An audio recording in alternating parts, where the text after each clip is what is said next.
Assalamualaikum warahmatullahi wabarakatuh. Alhamdulillahirabbil alamin.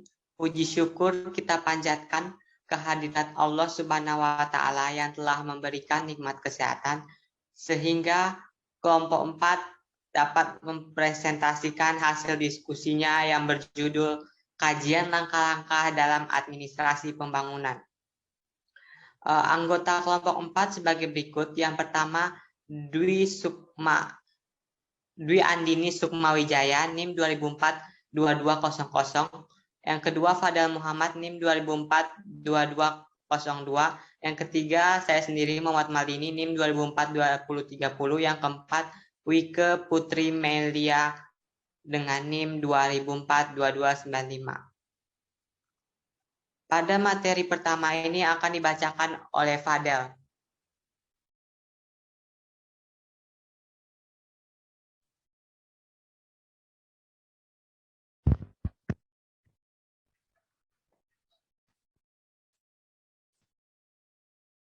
Baik, terima kasih pada Maldini.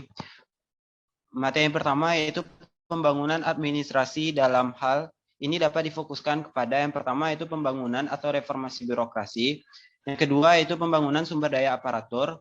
Yang ketiga itu budaya organisasi. Yang keempat itu pembangunan sinergitas dan partisipasi kekuatan bangsa. Dan yang kelima itu pemantapan dan penyempurnaan sistem dan prosedur perizinan. Lanjut.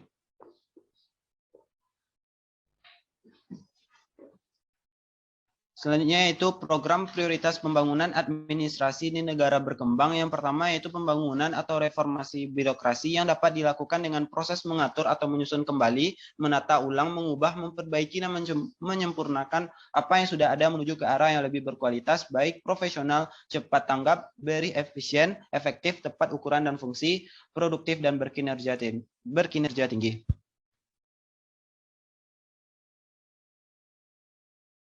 Selanjutnya itu ada langkah-langkah administrasi pembangunan. Yang pertama itu penumbuhan motivasi untuk membangun.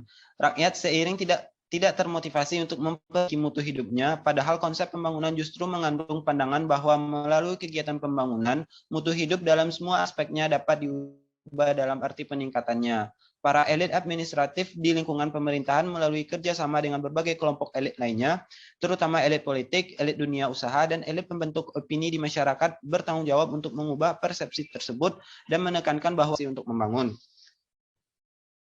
Selanjutnya. Yang kedua itu perumusan dan pengambilan keputusan politik. Keterlibatan pemerintah dalam perumusan dan pengambilan keputusan politik sangat diperlukan bukan saja karena perumusan dan pengambilan keputusan politik tidak bisa dipisahkan dari pelaksananya, akan tetapi juga karena berbagai pertimbangan lain seperti yang pertama itu pemerintah memiliki berbagai jenis informasi sebagai salah satu tahapan masukan yang sangat mungkin tidak dimiliki oleh pihak manapun dalam negara. Yang kedua itu hanya pemerintahlah yang memiliki aparat yang menjangkau seluruh pelosok wilayah kekuasaan negara. Dan yang ketiga, pada akhirnya pemerintah harus mempertanggungjawabkan tindakan operasional yang dilakukannya kepada pemegang tertinggi kedaulatan dalam negara, yaitu rakyat. Selanjutnya akan dibacakan oleh Dwi Andini. Baiklah, yang ketiga yaitu peletakan dasar hukum. Langkah-langkah ini sangat penting dan baik untuk kepentingan pemerintah sendiri maupun dalam melibatkan komponen masyarakat. Misalnya, untuk kepentingan pemerintah diperlukan dasar hukum. Di antaranya A. Menentukan, menggarap, dan memobilisasi dana, terutama dalam bentuk berbagai jenis pajak. Yang kedua, peruntukan lahan. Yang ketiga, perlakuan terhadap investor asing. Dan keempat, berbagai peraturan perundang-undangan lainnya yang kesemuanya diarahkan guna menjamin bahwa tidak ada kegiatan penyelenggaraan pembangunan yang tidak ada dasar hukumnya.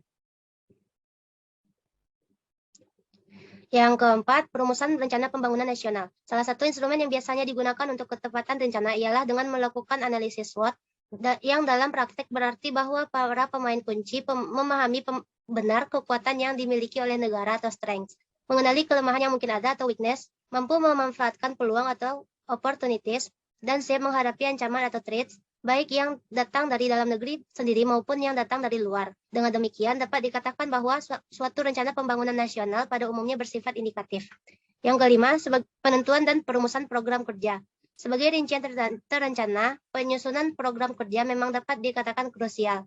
Akan tetapi maknanya yang lebih mendalam bahwa penyusunan program kerja juga merupakan upaya untuk lebih memahami situasi, kondisi, jenis, dan bentuk masa depan yang akan diperkirakan dihadapi sehingga faktor ketidakpastian berkurang. Perubahan dapat diantisipasi dan diberikan respon.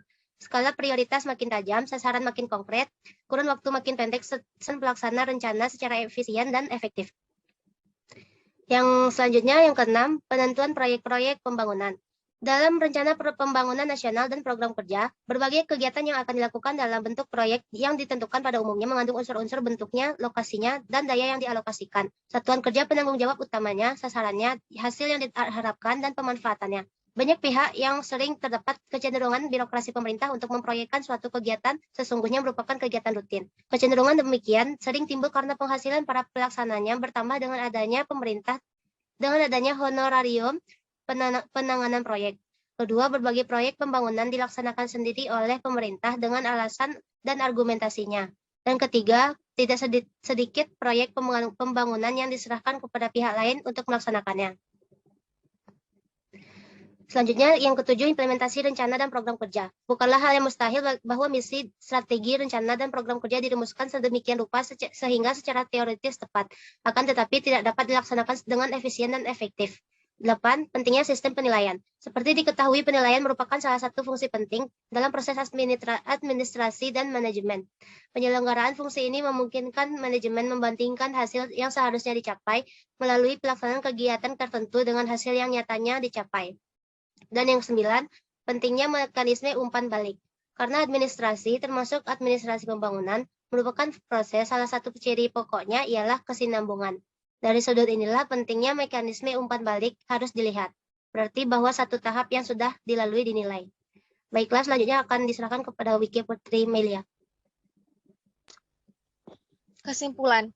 Dalam upaya menciptakan perubahan menuju keadaan yang lebih baik dalam suatu negara, yang selanjutnya disebut sebagai pembangunan, diperlukan pengorganisasian untuk melaksanakan program-program untuk proyek-proyek yang berkaitan guna mencapai sasaran pembangunan.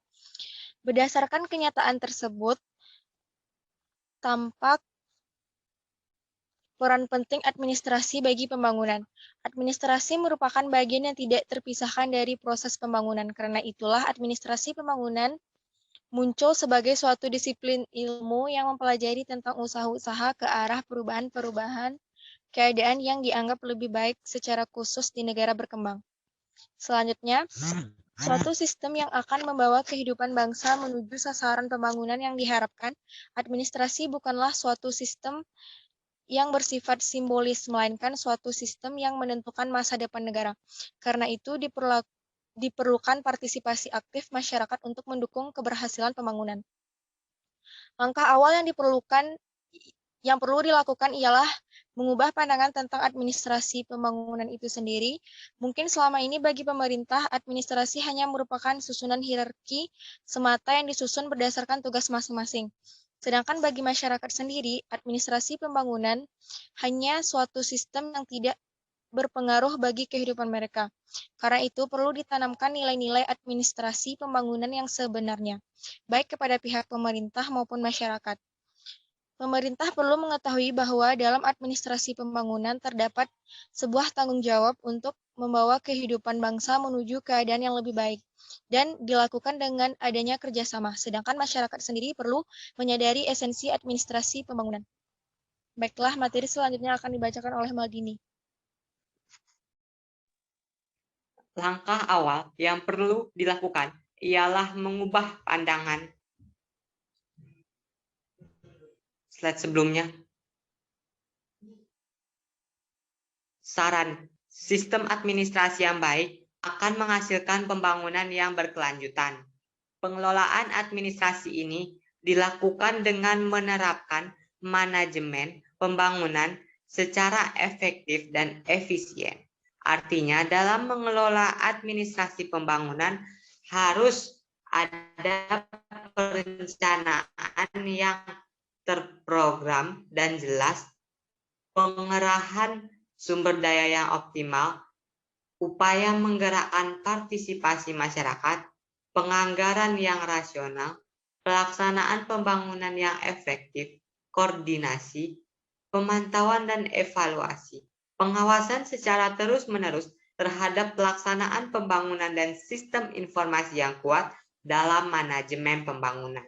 Untuk itu diperlukan strategi-strategi pencapaian kebijakan pembangunan dan pembaruan administrasi. Next.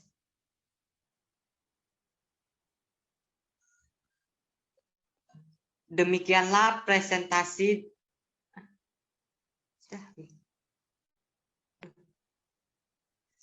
Administrasi merupakan bagian yang tidak terpisahkan dari proses pembangunan.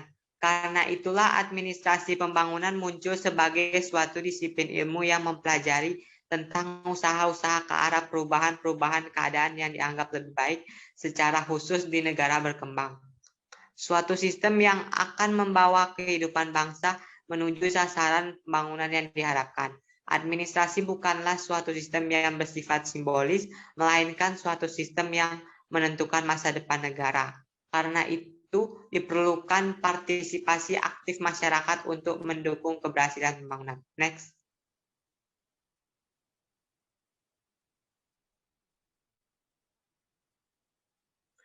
Demikianlah presentasi dari kelompok kami. Bila ada penyampaian kata-kata yang salah, mohon dimaafkan. Wassalamualaikum warahmatullahi wabarakatuh.